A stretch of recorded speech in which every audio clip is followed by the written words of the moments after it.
তো সূর্যোদয় হচ্ছে এখন, আস্তে আস্তে উঠছে সূর্য। এটা হচ্ছে কি নদী? হিরণ নদী, হ্যাঁ। সামনেই সমুদ্র, আর এনে যাচ্ছে সমুদ্রের দিকে।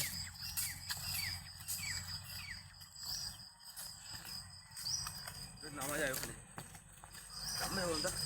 হ্যাঁ নামবো, কিন্তু এখন স্নান করবো না। স্নান করার জন্য এমনি নদীর জলে স্নান করা যাবে, সমুদ্রের জলে স্নান করা যাবে, অপশান তোমার কাছে। সমুদ্র থেকে নদীটা ভালো। এটা কি না, এটা রাম মন্দির নয়, এটা এমনি নর্মালি শিবের মন্দিরই।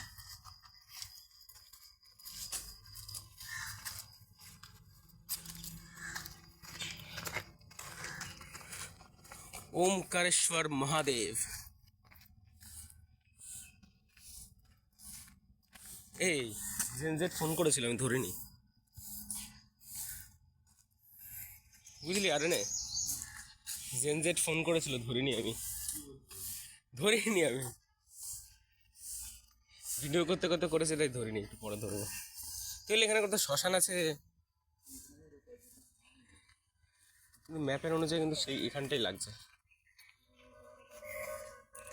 এটা কি রাম মন্দিরটা না লক্ষ্মীনারায়ণ মন্দির? ওয়াও, চ ভিতরে চ। ঠিক আছে, ঠিক আছে। মেন হলো মেরিন ড্রাইভটা দেখ। মেরিন ড্রাইভ মানে? সমুদ্র ওখানে লক্ষ্মীনারায়ণ মন্দির।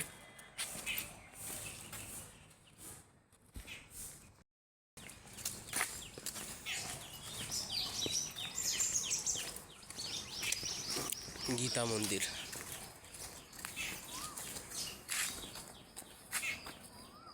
গঙ্গা আর গীতা দুই বোন ছিল, জানিস? সন্ন্যাসিস। গঙ্গা আর গীতা দুই বোন।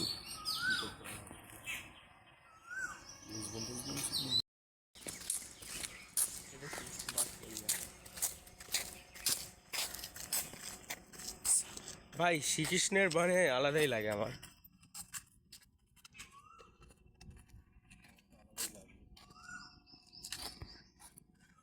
শ্রীকৃষ্ণ গোবিন্দ হরে মুরারি নন্দলারা হে বাসুদেবা।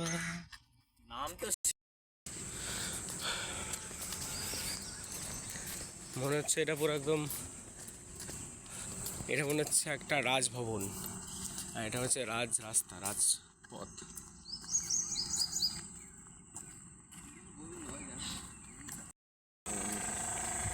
মাথাটা গভীর নেই, দেখা এমন বোঝা যাচ্ছে। তো এইটা হচ্ছে সামনে ত্রিবেণীর সঙ্গম। ত্রিবেণী মানে তিনটে নদী, এইখানে একটা, ওইখানে একটা, আর ওই দিকটা করে একটা।